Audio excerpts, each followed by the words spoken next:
Gordon, thank you for doing this. This is My Lunch with Stephen Haley.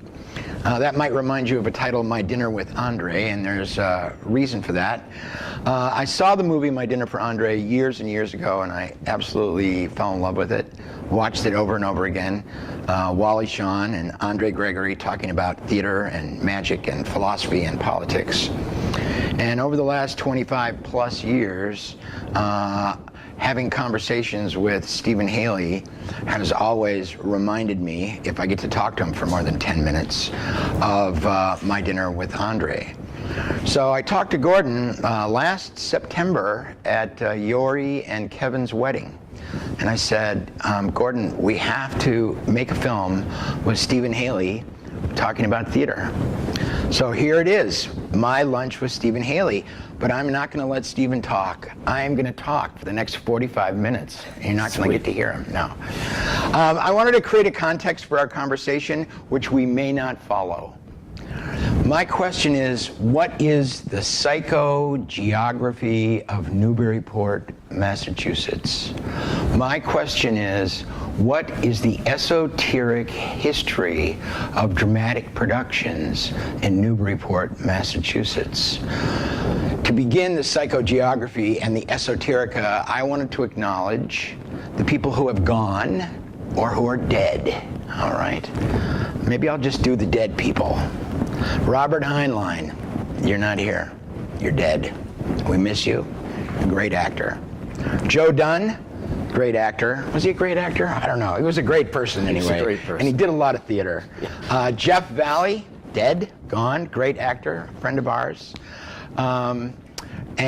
People have left town. A lot of people who did theater here. My perception, I came to town, I got a job out at Governor's Academy down the road in 85, 86. I know it was 86. The Sox were in the World Series. Stay with me here. Buckner, right? Is that 86? I was in Poland. Okay, we're going to get to that. And I started doing shows at the Theater of Newburyport.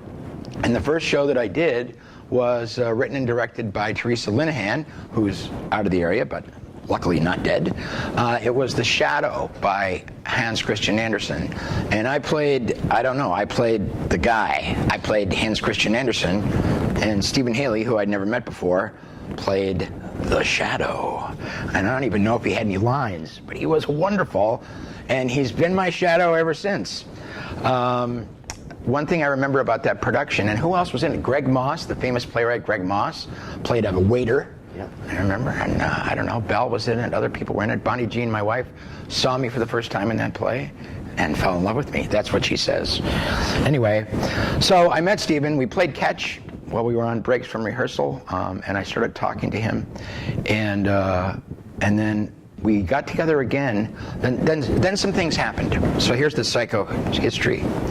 So the Theater of Newburyport was the theater it was down in a little building down in Water Street, and it had just become an equity house. It got reviewed in the Boston Globe. It had been doing great theater for a long time. The Firehouse was just getting put together, and the people at the Theater of Newburyport had done some children's theater, and there was some possibility that maybe the part of the theater could be a children's theater out of Maudsley Park. So all these things were happening. The Firehouse, Maudsley, Theater of Newburyport, and I came to town. Mark Clopton came to town.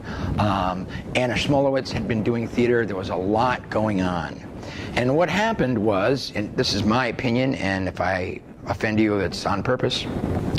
So we have these sort of flowing psychohistory, flowing rivers of theater. One river is the Firehouse, which at one point was going to be an equity theater with the Theater of Newburyport in it. That fell apart. Go look it up. The other part is the work that Mark Clopton did as a acting teacher. Came to town, and we're in the O'Brien building here, and Mark Clopton's first classes were right down the hall. His cold reading classes, which were just blowing people away, and he's still doing it today over in the Tannery, still blowing people away. And the Theater of Newburyport, which did a few shows in the Firehouse, but slowly but surely fell apart.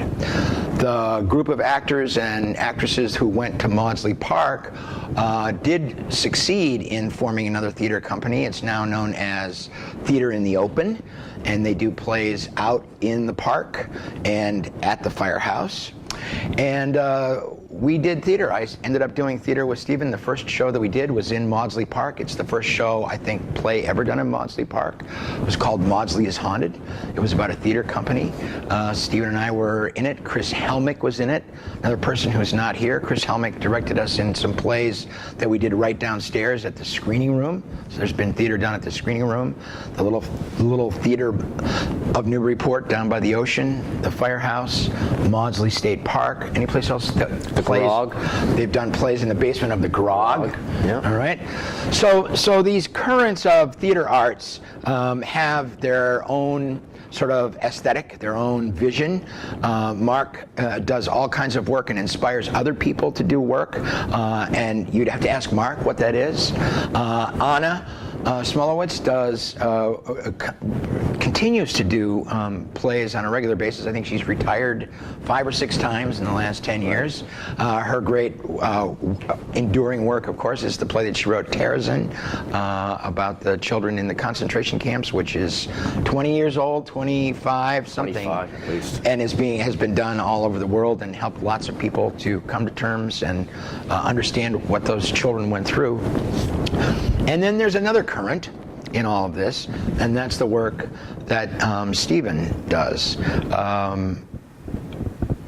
I wanted to talk about that work, but I don't know how to do it. So that's the historical context. The first play we did together was The Shadow. The next one was Maudsley's Haunted, which we did out in the park. And I think the next show was Waiting for Godot, which we rehearsed down the hall here in Mark's space.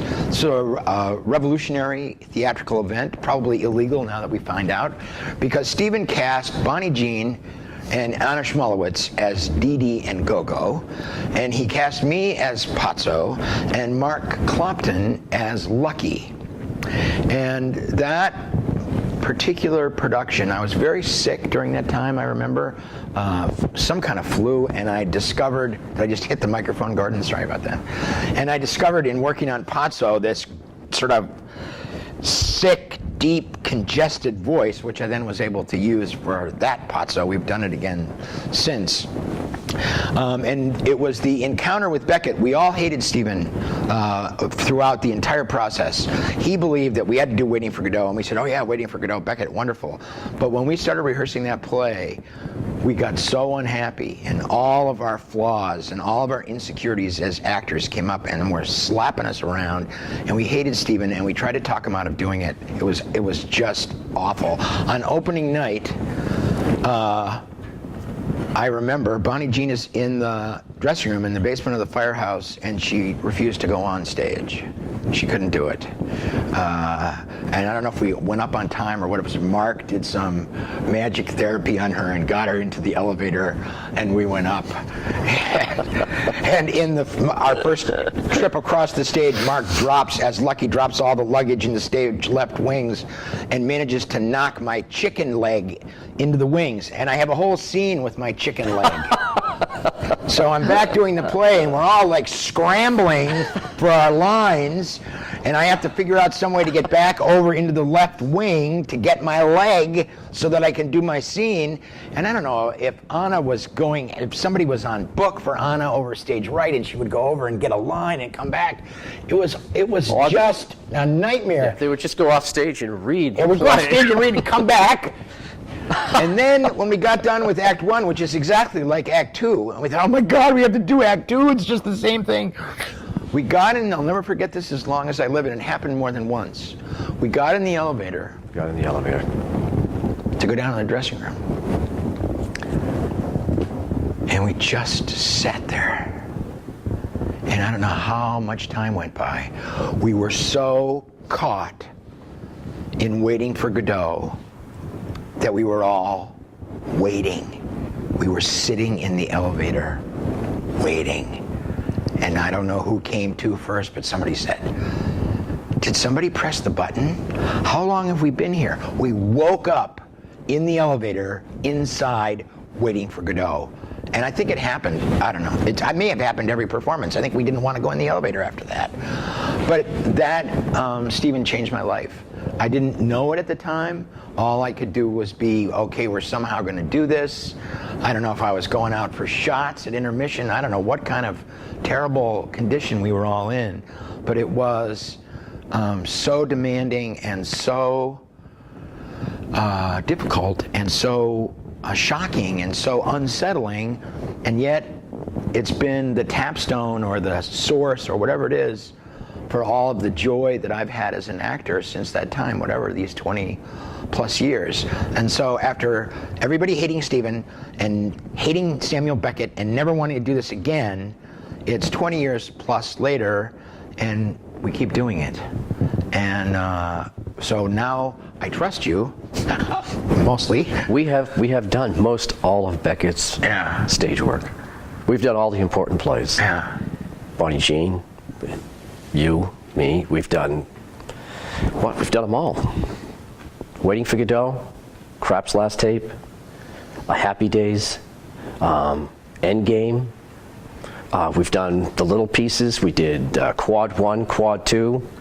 What's the one in the vases? Play. Play. We've done Play. Yeah. We've done that. Footfalls. Footfalls. Yeah. We've done Come and Go. We've done them all. There's maybe 2 or 3 Beckett pieces written for the stage that we have not done. And we love it now.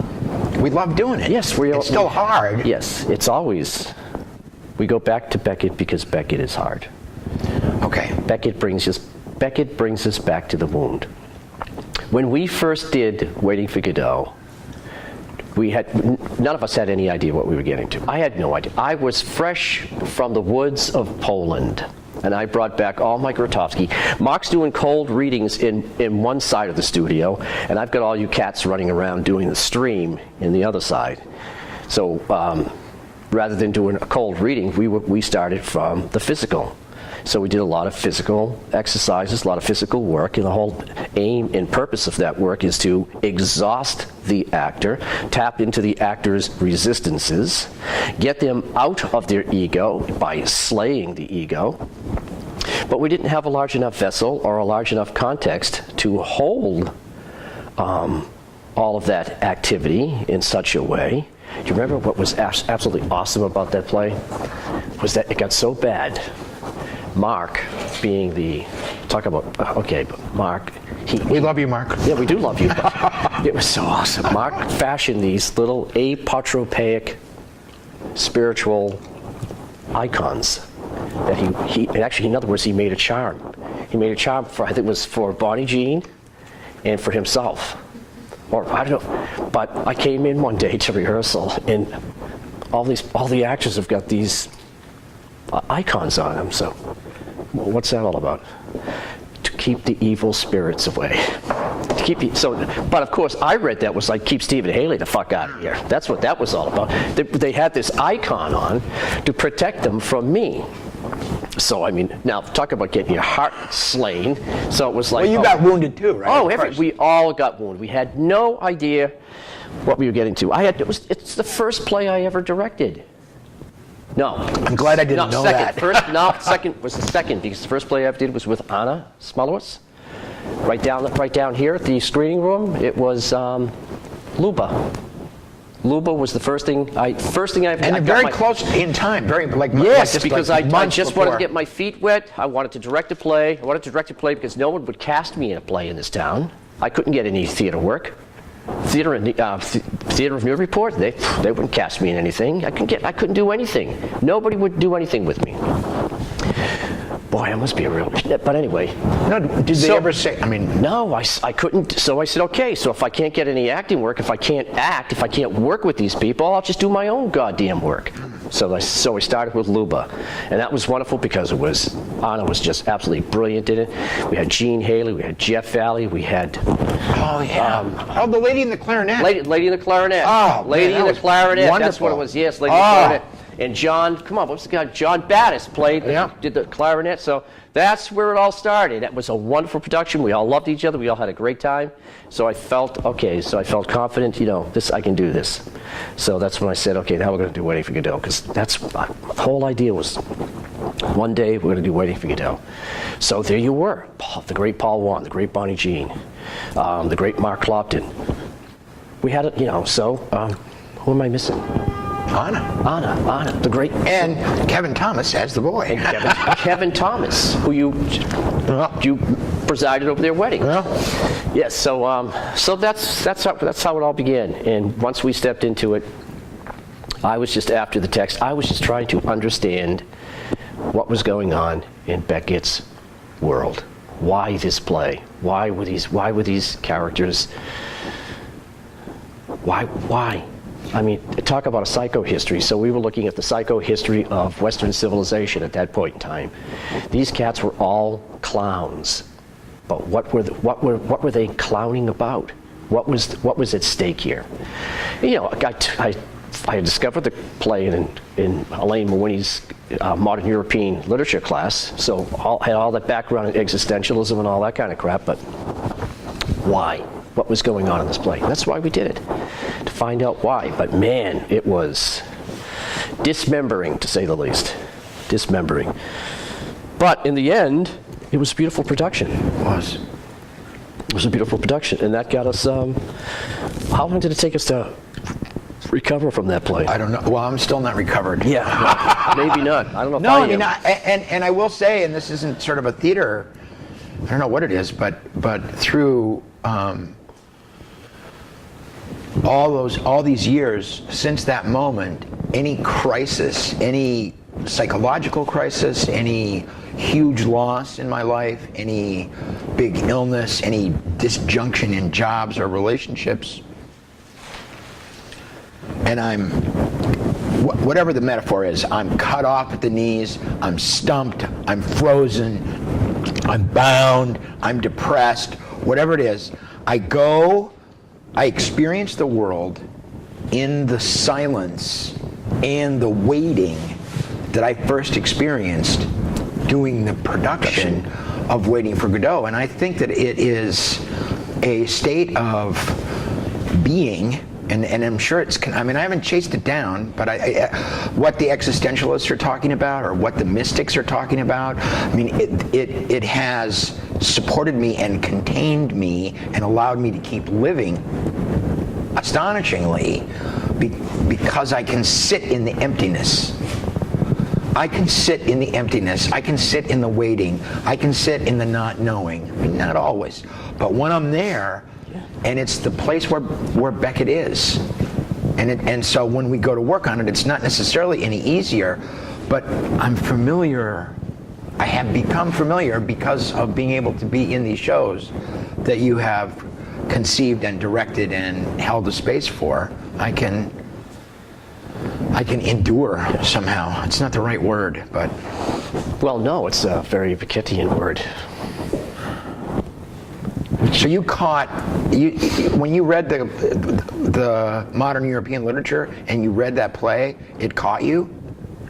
Yes. And other people read it and it doesn't mean, oh yeah, Waiting for Godot. Do you remember what it was? Was it the... I don't know if that's a good question or not. Well, yeah, it was. My world was pretty much defined by 2 + 2 = 4. So when you read Beckett, you realize the world it's not 2 + 2 = 4. It's 2 + 2 = 7. So now you're into a whole different logic or understanding of what it means to be a human being and where we are located in the psyche. The thing of what did Beckett do? He carved out a new space in the psyche. It just so happens that the space he carved out was the space that they were actually living. Beckett is mythology. Beckett is theology. It's a negative theology. All the adjectives that you just used to describe the experience of being in Beckett is exactly the experience of engaging in a sense, his theology. In that Beckett doesn't give you anything. He takes everything away. It's hermetic. And so when you experience Beckett in the fullest, then just as you say, you enter you find yourself in the empty space.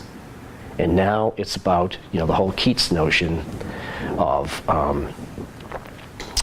what's his phrase? Negative capability. Negative capability, of the ability to endure the negative without reaching after some simplistic formula such as 2 + 2 = 4 in order to reduce all anxiety and pain and woundedness to some sort of neat little, this is why you feel the way you feel. And then, so that's it. And then you can... The cure, the fix. The cure, the fix, exactly. Yeah. He opens up that archetypal realm and he just leaves you in it. In it. Which is what all the great modern psychologists, philosophers, theologians, writers of our age, read an Andre Dubus novel. What are you going to get at the end of it? There's no resolution, right? The action. But Andre doesn't like Beckett, does he? No. Well, Andre, oddly enough, Andre thinks Beckett is a coward. A coward. Hi, Andre, we love you, you know that. Yeah. But anyway, so, and of course, now, so as much as we've all, so in other words, when you go back to that, so here we show up in the community, Beckett shows up in the community, and his effect reaches through the community. Andre would come to see our productions and clap and say, wonderful, wonderful, wonderful, it was all great, but the minute he was done clapping and so forth, stand up and say, he's a coward, he's a liar, he's a fraud. That's how powerful Beckett affected Andre. He'd have to stand up immediately and say, this is not the truth.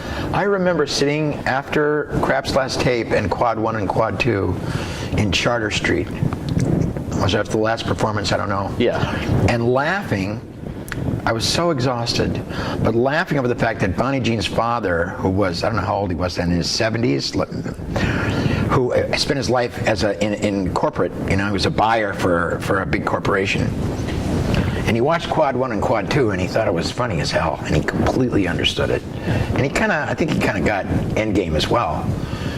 And Andre was sitting on your couch and just going off on how Beckett is not reality, and looking right across. I'm sitting in the corner like this guy, and having just played those tapes,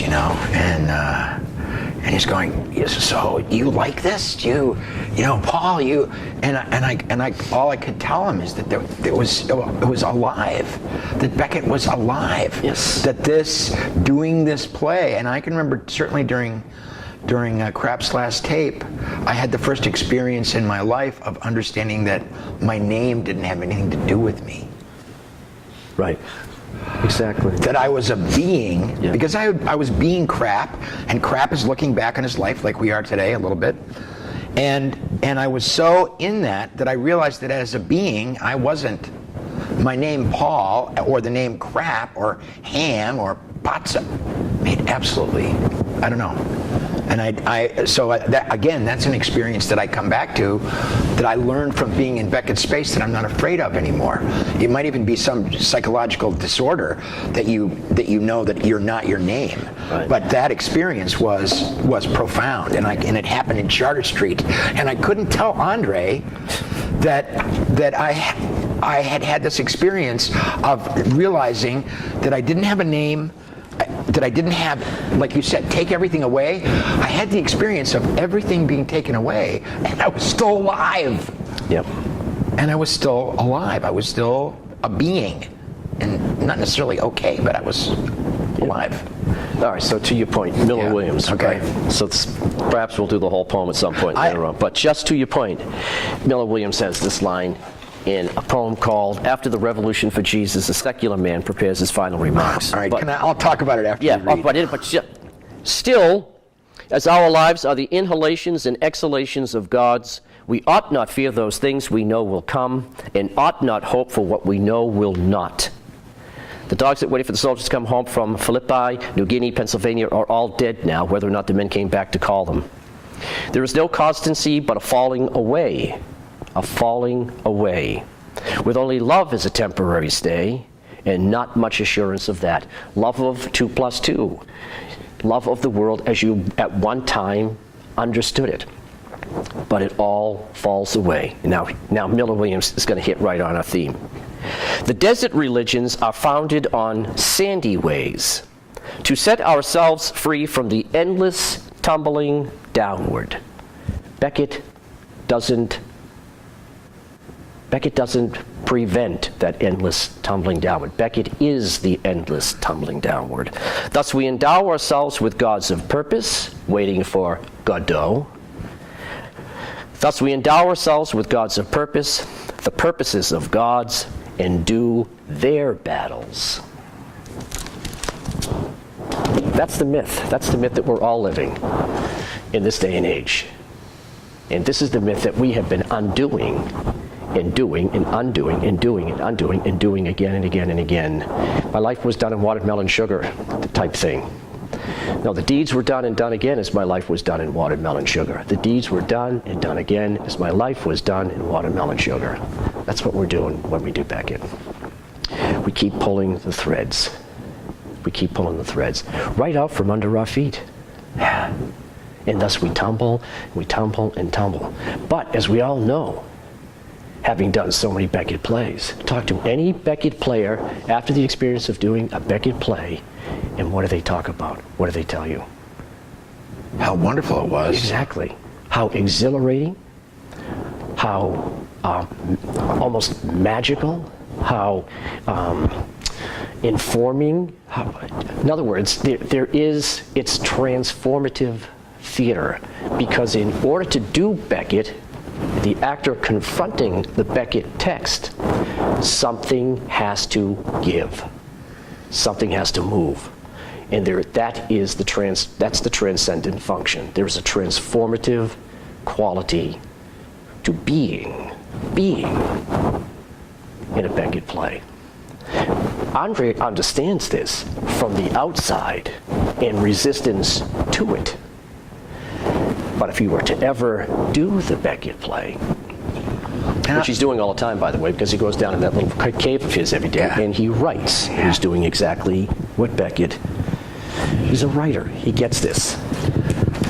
I think that you're right. I mean, I confessed my experience, which aligns with what you just said. But I think, and I have seen, we went down to New York to see, what's his name, the dancer. We drove down with Greg and Baryshnikov yeah. in a Beckett, and he was terrible. He was terrible. I've seen a couple of productions. I'll fly and drive anywhere to see a Beckett play. Yeah. And I've seen a couple of productions of Waiting for Godot. Bonnie Jean and I saw one this fall. There was actually the anniversary production by an Irish theater company, not the Irish, but just a group of working Irish actors. We saw it down at Emerson, and it was very good, but it wasn't transformative. And I know you're talking about the actor's experience. But we're familiar with that, and we're actors. We love to go to the theater and lose it. We say to our fellow actors on stage, "We love you. Slay us, do whatever." But they didn't. So I guess what I'm saying is, it's possible to do Beckett for a theater company and for a director and an actors to do Beckett without having that happen. I think there's something that in the way that you approach Beckett, what you just described and how it fits in with the myth and the unraveling and raveling and whatever it is that is going on right now, 2014, 2004, 1994, whenever we've done this, that we're living in this world of, make your favorite list of things you don't like about it. Consumerism, banks running the world, giving away my politics here, by the way. Injustice to the poor, the 1% versus the 99%. Oh, wow. People people not feeling that there's any meaning in life, but then just leaving it at that. It's possible to do Beckett in a way that's just doing a play. And you approach theater, you never do that. I mean, we just did a show with you at the firehouse called All in the Timing, and we did the last scene, which was called Variations on the Death of Trotsky. Bonnie Jean and Damon and I were lucky enough to work with you, and I didn't want to do it at first. It's too clever by half, but then we started working, and you directed the play, and I saw Teddy afterwards, and he goes, he said, that was a Beckett play. We did David Ives, but we did so it was really Stephen Haley. It's really a Stephen Haley. So there's something that you're doing, Stephen, and I'm not looking to give you an answer, Gordon, or anybody else, but just to try to talk about it. How would you say, if you were teaching a class in directing, what would you say, or what would you invite your students to bring to a work, even David Ives? What is it that could you say how you approach directing, even if it's not Beckett? Because you certainly have directed other plays with wonderful success. The shows we've done in the park the last 3 summers have been spectacular. Why do you do it? Why do you direct plays? What pulls you back? So I asked you 2 questions. How would you teach your students, which, forget that, I don't know how you teach anything. Yeah. But what pulls you back to directing, would you say? I would say it's like, Gordon would understand. It's like, why do you go back to the canvas? Because there's an image in the canvas that has yet to materialize. I go back for the mystery. I go back for the risk. Just for this, I go back just for the risk of discovering something. Because as you know, as part of our process, whether it's Beckett, whether it's Pinter, whether it's T.S. Eliot, or the myth of Orpheus, or whatever we have done, David Ives, we always go in with a blank slate. We don't go in looking for the answers. Right. We go in looking for the questions. We don't want to go in and define the dream. We want to live the dream. Right. We just want to be present within the dream. So we have to shed and let everything go in order for whatever it is that's living in that piece, in that space, in that landscape, and allow that to live. And that goes back to our earlier talk, or sense of what happened in our initial foray into Beckett, was we were not prepared for the kind of dismemberment that comes with our approach to theater. That is, to live within the psyche of the play is not in you, you are in it. Now the actor is, for the actor to enter into that space, that means de facto you've got to let all your stuff go. You've got to let your ego go. You got to let everything go. That's going to constellate your resistances immediately. And if you're a painter and you can't do any of that, as Gordon will tell you, then you're going to be left with something stilted on the canvas, something that it's not alive, it's not living, it's not breathing. There's no light. There's no sense of light. There's no sense of the quality of living light within it. Whatever the form, whatever the volume, whatever. There's something that's going on in there. And for the painter and for the actor, the idea is you have to be willing to take the risk to let it all go. All your defenses, all your resistance, let it all go and enter the space. Grotowski called it the holy actor. This is what Stanisławski's work was all about. Yeah. This is what Chaikin's work was all about. This is what Brecht's work was all about. They all had various approaches to the theater, but they all had the same principle, that engaging the theater was to engage the unconscious, to engage the psyche. Now the question is, how do you get there? And in terms of methodology for an actor, what are our tools? Well, tools, ourselves, our bodies, our minds, our imaginations, our voices, our gestures, our movement, our rhythms, all of which, that's been our approach all this time, is to fully throw ourselves into that kind of activity in order to just be open to what was living in the space. So you create that, and That's all I do. yeah. So I can't, I'm so grateful. And I want to keep doing it. So we're going to keep doing it, right? Keep doing it. So I understand from an actor's point of view, and I certainly observe it in my fellow actors, the fear and the struggles and the discomfort that comes from working this way. And you sort of take care of us, sort of encourage us to fall apart. What happens to you? My experience of certainly directing at the level that you do, which I prefer not to, but whenever I do, is I become alienated from my actors. I feel that, like that first time with Godot, everyone's, like, oh God, here comes Steven. Why do we agree to do this? But we never know when we're in the cast, do we? But we never know what is happening with you. I do know, and I go to therapy. And it breaks my heart. I go to therapy. I had to talk about Waiting for Godot, and I had to pay $1,000 billion freaking dollars in order to process what the fuck happened in Waiting for Godot. Who is smart enough to do therapy on you? Oh, well.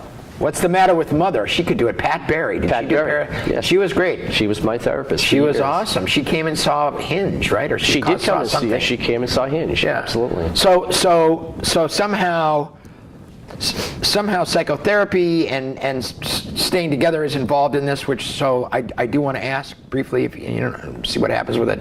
So we were doing theater, we were friends, and all of a sudden, and I don't know where this came from, you're a student of James Hillman and of Tom Moore and of these guys who were essentially what you just described of doing theater, they were doing too, the world of Jungian psychology and psychotherapy. They were saying, okay, let's take everything away and see what's left, right? Yeah. So we're really doing, revisioning psychology and his book on suicide also were big change for me, Hillman's book on that. So you're doing Beckett and you're doing plays, but you're also reading these neo-Jungians, I don't even want to say that, whatever they are, depth psychologists. Archetypalists.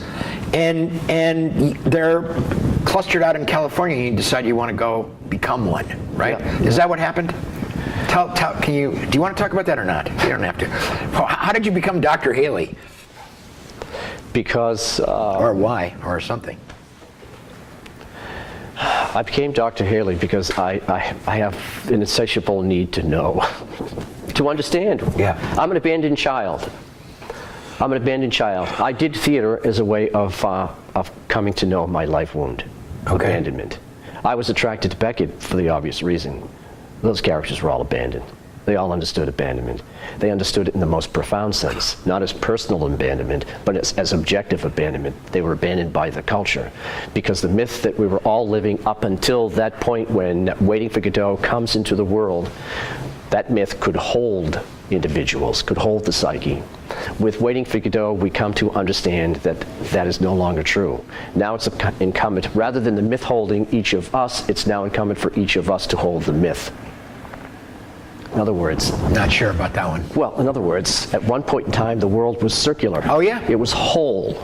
Good old days. They were good old days. If you go to the MFA and you walk into the MFA, the Museum of Fine Arts in Boston, you go to that section, you start down in the basement. Antiquities, a polytheistic reality, and you see all the Greek vases and so forth. Everything was there. Everything was permissible. Okay? There are penises, there are goats, there are phalluses, and so forth and so on. Probably really small. Yeah, phalli. Yes, well, whatever, right? But everything is going on. There are orgies. If you look at the vases and you study Greek art, you see it's polytheistic. It's a full-throated, full-bodied imagination. Everything is sacred because every aspect or quality or landscape of the human experience had a god presiding over it. Yeah. Then walk upstairs and watch what happens when that polytheism becomes monotheism. When all those stories are reduced to one story, the Christian myth. Now you look at the art galleries and you look all around and you see only one story. And all that polytheism is gone. All that imagination is gone. All the diaphanous and beautiful flowing, free-flowing clothing, gone. Now it's all covered up. Now we're living in one myth, the Christ myth. And for a long, long time, that myth was able to contain every aspect of culture and society. One myth. So art was involved in it. Art lived it. Politics lived it. Morality lived it. Philosophy lived it. Yeah. Religion lived it. And people in their everyday lives lived that myth. It gave them meaning and purpose. In other words, 2 + 2 = 4. The better place is someplace else. Right. There was a through line. Yeah. Then something happened. Yeah. And that What should we call it? Well, what happened was that The Enlightenment. what happened to it was all those. This is a fascinating story, as I'm sure you all know. But all of those enlightened individuals who were living inside that myth, all those good religious men who are now practicing science, Right. Newton. Yeah. Galileo, Locke. Copernicus, Yeah. Kepler, all those guys. Yeah. They were all God-fearing men. Right. Descartes, all of them. Right? Read the Bible, went to church. But what they were doing, each in their own way, was chipping away at that boundary, chipping away at the validity of that boundary. Of that story. That story. So that circle started to have holes punched into it. So there's a hole here. Okay, now what do we do? Nope, there's a hole here. Now there's a hole here, a hole here. And then all the reactionary forces of culture and society went into plugging up those gaps. But it got to a point where they could no longer contain it. So art, for example, where painters would paint only religious subjects, icons, so forth and so on, they said, okay, here comes the hole, the gap, and now they're going to start painting landscapes. Now they're going to start painting this. Now they're going to start painting the nude form. Now they're going to start doing other things. They're going to start painting this. Yeah. This, because this is beautiful. Yeah. Okay? So now the circle breaks. Now everything is out on its own. Theater goes its own way. Art goes its own way. Morality goes its own way. Science, technology goes its own way. Photography goes. Technology comes. Each of these fields, rather than being contained by one monomyth, Right. are now searching for the psyche or the soul of their own activity. Theater. Right. So theater was defined by a simple formula, as UNESCO teaches us. Beginning, middle, and end. All theater is just a CSI, a crime scene investigation. That's what he says. It's got a plot. Sandwiches. It's got a plot, and all you got to do is figure out what the Oedipus. yeah, who did it? Yeah. Exactly. Who Yeah. did it? Who done it? So all whodunits. But then comes the work of Strindberg and Ibsen and what's his name? Brecht. Well, Brecht. But he was. So stuff started happening. Yeah. And theater could no longer itself be contained by that formula, beginning, middle, and end. Who done it? At the end, so we get to Beckett's play, Waiting for Godot, as we know, was revolutionary. People would go to that play, and by Act 2, which was just the same as Act 1, they were leaving. They were upset. They were yelling at the actors and the producers, and they just left the theater. They could not tolerate a theater where there was no beginning, middle, or end. Right. They left in protest. Right. Okay? Now, so when I say he's carving out a new space in the psyche, how many people leave a Beckett play today? Yeah. Well, Now they pay go. big, exactly. Now they pay big bucks to go and be and participate in that space. But when that play first came up, they were leaving in droves. No way can you call this theater. It's an abomination. Well, as it turns out, the only people that understood it were the prisoners at San Quentin. Exactly. Yeah. They understood. They know what it's like to wait. Exactly. And have no hope. Exactly. Yeah. They got it. Yeah. No hope. The ship is going down. Right. Fuck it. Yep. They got it. Yep. So that's what happened. So, modern theater, modern art, modern everything. Now we live in the postmodern, or the postmodern. All that stuff has fallen away. Right. And if we we look at our political landscape today, we can understand it clearly. A lot of hole plugging going on. Yes, exactly. One side says, no, it hasn't. The other side says, yes, it has. It's all fallen away. And now it's all about plugging up the gaps. Yeah. And Fox News is probably, that's all they try to do, is plug the gap. But each time they plug it here, boom, it pops there. They plug it here, it pops there. Yeah. And they're falling into their shit all the time. They went and did the thing about the guy with the cows. Yes, Cliven Mundy, yes, whatever the heck. yes, and he's a real anti-government guy. Yes. It turns out he's a blatant racist and anti-Semite. He's- Oh my! That Yeah. was a delightful backfire. I got some Yeah. free shown out of that. Some, you know. Yes, but in other words, Schadenfreude. that side that says we can do this, we can plug these gaps. Yeah. They're attracted to the theater of Cliven Right. Bundy. They're attracted to it because it's a way for them to plug the gap. So they go to him. They bring their whole mentality, their whole mindset to it. They bolster them, they build them up, they make an icon out of them. And what happens? The unconscious shows up, and boom, now they've got 13 holes they've got to fucking plug up, and they don't have enough fingers to stick them in the dike to contain all of this talking shit. heads to put in. Exactly. So where does the Hillman hasn't published a book recently. Tom Moore did. He was just in town here with his book. What's happening with the archetypal psychologists and Nobody's doing it anymore. What are they doing? It's dying away. So is it gone? I mean, is it? James Hillman died a few years ago. No, he didn't. I didn't even know that. That's James terrible. Yes, James Hillman I didn't died. know. Yes. I know he wrote that book about the acorn. I thought that was kind of That's the Soul's Code. Yeah. Yeah, that was his. That Yeah. was his. Soul's Code, Yeah. Swan Song. That was. Yeah. Well, actually, he wrote several books after that. Yeah, but he only died a few years ago. Okay, So so the first volume of his biography is. I'll get a hold of that. For you. Yeah. Yes. So he is gone. Tom, like you say, was in town the other Yeah. day. Tom is now 75.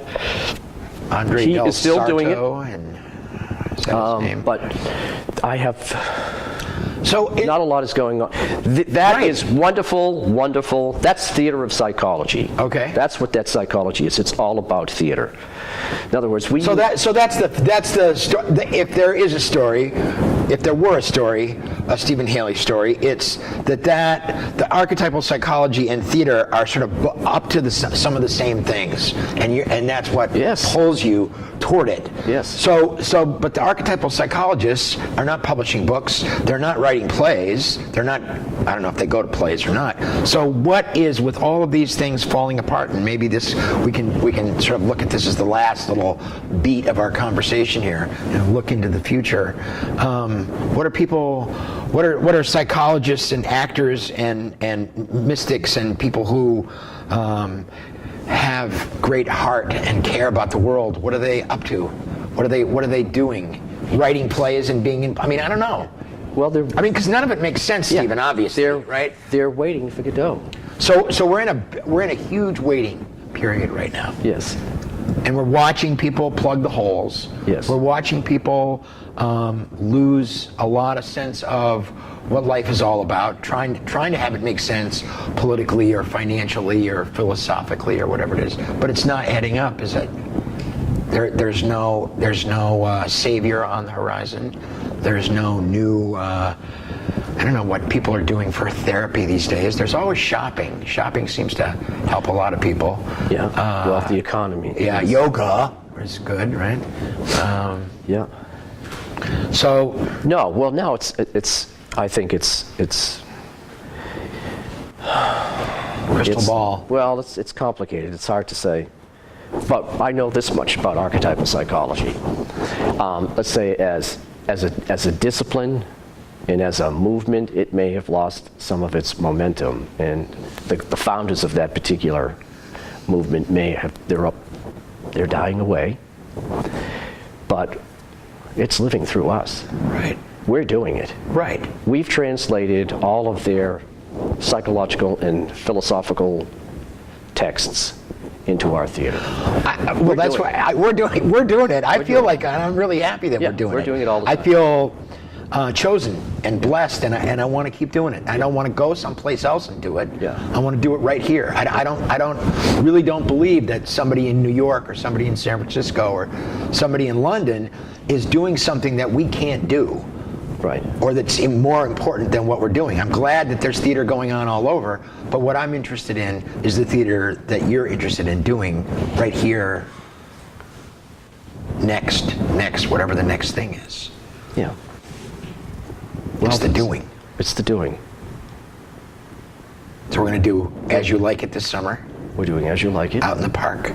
Out in the park. Yeah. With kids. With kids. With Right. the ensemble, with the teen ensemble. With the teen ensemble. Yeah. They're as good as it gets. Yeah. That's great. And they show up, well, they're doing the work. They're all part of our process, our work.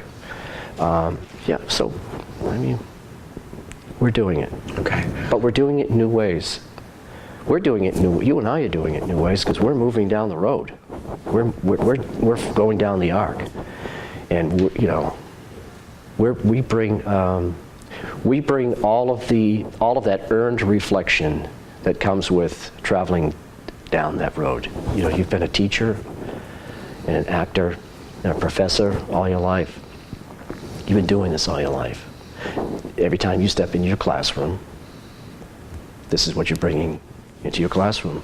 Every time you approach a book, a poem, whatever, this is how you approach it.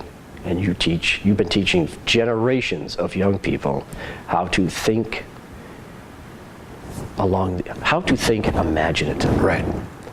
And I hope. And not only that, not just imaginatively, but your whole process has also been a sort of negative theology.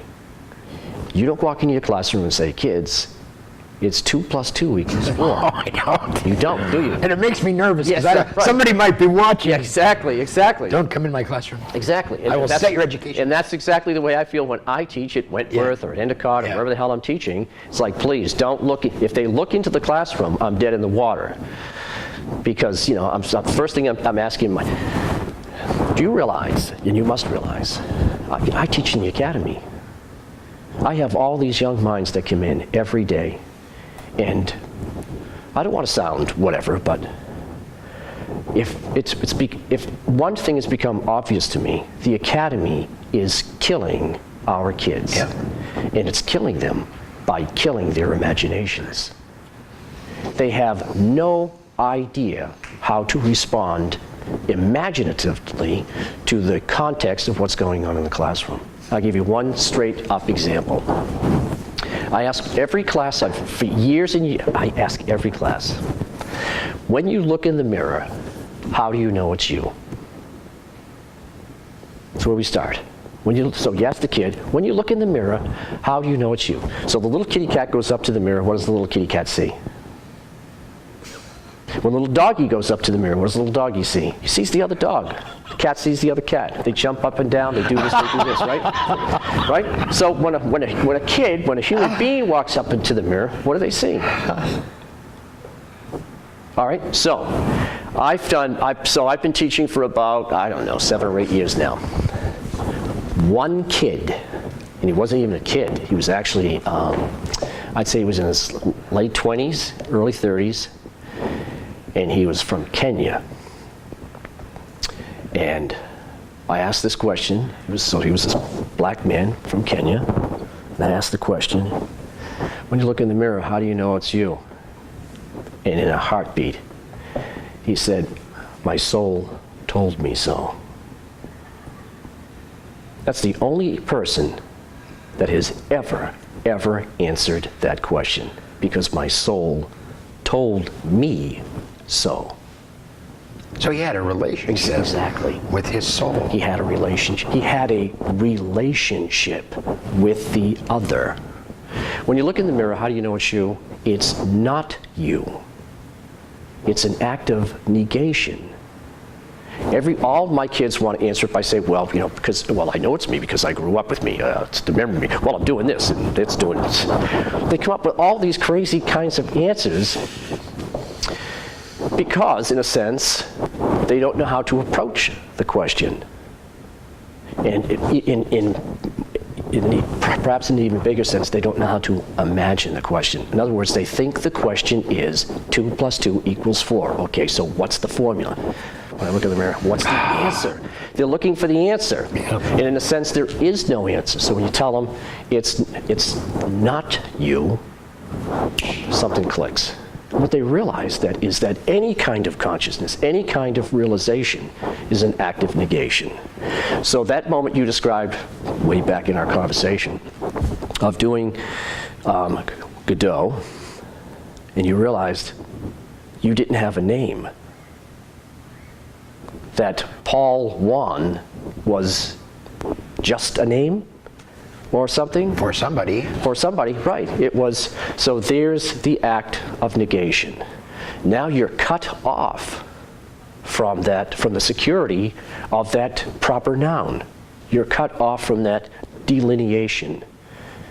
And now the falling begins.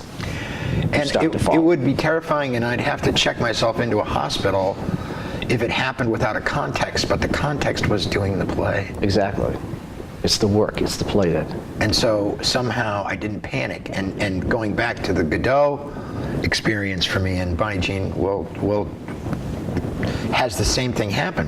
When you are becalmed in life, when you are in the nothingness, if you've done the Beckett work, you can stay there. You can stay there. You don't flee. You don't have to flee. And you don't panic. You don't have to. It's a little bit of panic. Yeah.